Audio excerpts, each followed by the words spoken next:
but I got a question for you guys because I saw yesterday that Amen Thompson is eligible for a max extension next season. Yeah, I ain't giving it to him. I know how you guys feel about it. Yeah, no, I'm not giving him 250 something. Mm-hmm. I would have traded. I'm just trading the nigga. I'm telling you, I'm just trading him before I pay him. I'm trading him. Their history is also just let me know. Sengun and Jalen Green, they're obviously very stringy.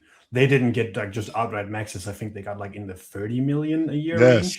Yes. So I think with they have a history of like not overpaying guys. So I think that's what you're going to see. Like before this season, it was like I think everyone was saying, "Oh, they're just going to auto max them in." But I think people are seeing now, okay, that's probably not sustainable for them, and financially, it doesn't make sense. The Kings will take them. If you remember what I said last time I was up here, like everyone is so insanely high on Amen Thompson right now that like someone is probably just going to overpay for him in the trade market. Well, Jordan, let me ask you this question. So, Jordan, because I know how you feel about him. The question that I have for you is, what do you think he, at his best, what do you think he is? At his best, it's kind of hard to say because he's 27 years old. He's 28 years old. We are in the prime / peak years of Amen Thompson. What do you think he is?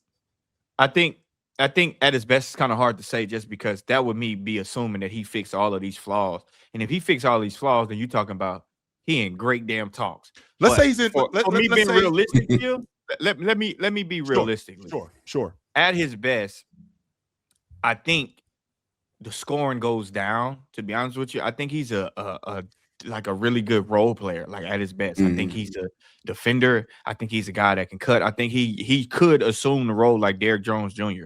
Like I think, but the thing about Derrick Jones Jr. is Derrick Jones Jr. can shoot a little bit now. So that's what I think he is at his best. I feel like right now, because he got drafted so high, because the Rockets going to put him in position to do something. Sure. He's going to score these points and people is going to over like rate his skill set. But at the end of the day, if he don't, like, how long do y'all think we're going to keep having these conversations about the flaws that he has?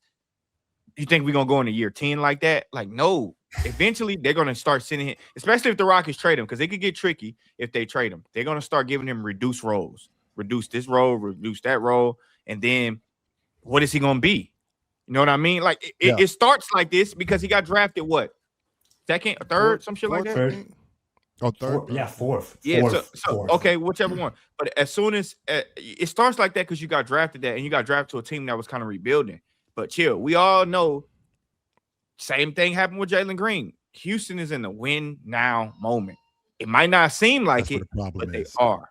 That's what that is the problem. That's where the problem is. That's where the problem is. Of course, but Jordan, they're not good enough to be in a win now situation. They're just not good enough. They thought they were. They thought they were with Fred VanVleet, and that's what happens in big market situations like the Lakers. The Lakers not going to be bad for a long time. They're always going to make even when they draft a guy. For God's sake, they drafted Lonzo Ball, Brandon Ingram, Julius Randle, and them niggas saw the opportunity to say, "Get them niggas up out of here. Give me AD and Bron." Like, that's what happens in big market. Yeah, that's what happens in big markets, though. You're not going to be but getting Bron at that time, who's like the best player on the planet, to me is different from getting this version of Kevin Durant. Of course, but at the same time, like, he was the best available player that the Rockets could have got that they felt like could push them over the hump. Remember, they just was the second seed, and they had to, Jalen Green kind of fell off in the playoffs. So they pushed him and got KD. Did it work? Obviously, we don't know right now because Fred VanVleet got hurt, but that's just what the logic was thinking. So I understand it, but that's my spiel on what I think Amen. I think Amen is in bad territory if he don't fix these flaws. To answer your question, Jordan, and to combat your issue, I think he's a starter on a championship team. I think he's your best defender on a championship team. I'm gonna start there. I think he could be your best defender. I think Sean Marion isn't a bad comp at all. I think he could be the best perimeter. I think he could be the best perimeter defender in the game. I think he's that good. Now, in terms of offense, I think because of the skill set, because of the ball handling, all of that stuff, to be able to slow that down, I'm not looking for an elite ball handler. I'm not looking for an elite jump shooter. I think, real talk, I can turn him into a decent I could turn him into a decent offensive player where he's respectable on offense, where we can't put 5 men on him and we can't just leave him open in the mid-range. Like I think he could be decent enough that we can do that. Now, is that worth $252 million? No, I don't think so. However, I think it's worth a shot at holding on to him. Maybe paying him a little less and convincing him to take a little less right now and getting him on the cheap, because come later, he actually turns into something more than what I thought. Well, it's a win-win for me. Yeah, I mean, I think the Rockets are going to keep him. He's not getting $250 million. Yeah. Like that's not happening. He's not that quality. But real talk, what if he demands that? What if him and his team think that's what he's worth?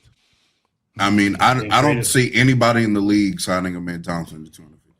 I don't either. And to the chat, Amen Thompson is not Sean Marion. It's not that. No, he's up for 252. That could so be he's like ceiling. That's kind so he's up for 252. How much is he getting then? You think? What was that? What, a 4 year? 4 years? 5? 5 years, 252. 125. I was thinking like 135, somewhere around there. What?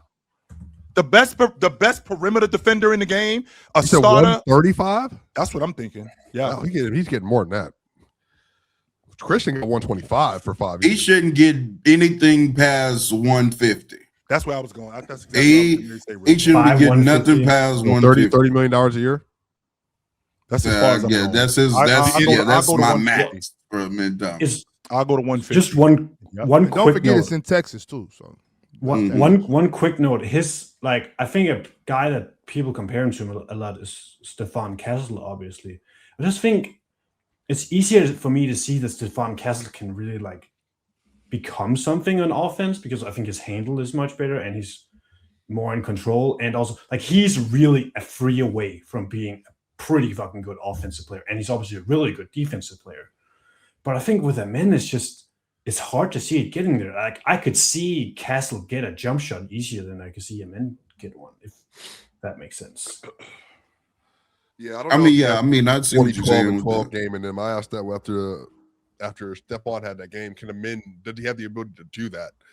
To even put up that kind of point production, as a scorer and as a playmaker? And yeah, I don't know. I mean, obviously they could play some tanking team, and he just out physical their 18-year-old. When's the last time he's had 40 points? G League. Who? Amen?